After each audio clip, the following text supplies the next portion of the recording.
Hari ni ramai orang dapat result SPM, CJ Pelajaran Malaysia. So bagi mereka-mereka yang berjaya dapat keputusan yang baik dalam SPM, saya ucapkan tahniah. SPM adalah di antara peperiksaan yang paling besar yang anda akan hadapi dalam hidup kita. Dia menentukan universiti mana kita boleh pergi. Tapi dia bukan exam yang paling susah. Lepas ni semua exam SPM ni relatively senang sebenarnya. Dan saya ucapkan tahniah sebab telah berjaya, telah membuatkan ibu bapa anda bangga, dan insya-Allah saya doakan semua yang berjaya, semua orang yang ambil SPM, saya doakan semua terus berjaya dalam kehidupan insya-Allah.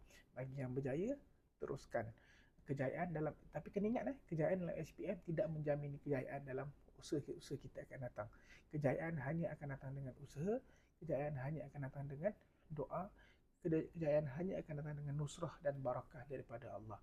Bagi mereka yang tidak berjaya mendapat keputusan yang baik, saya nak ingatkan juga, jangan risau. Sebab ujian yang paling penting adalah ujian kita di mahsyar. Itu adalah ujian yang paling penting.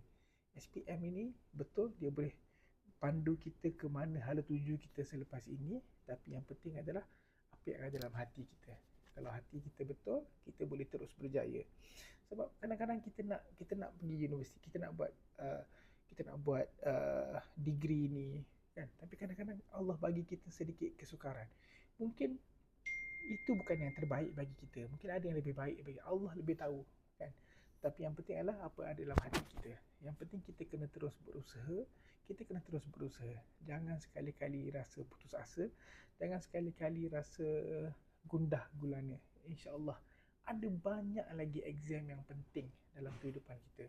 So, teruskan usaha, teruskan berdoa, letakkan keyakinan kepada Allah, letakkan pengharapan pada Allah. Allah akan tunjukkan jalan keluar. Doa, doa dan doa. Teruskan berdoa, teruskan buat ibu bapa anda bangga dengan usaha yang kita buat. Okay, so semoga terus sukses.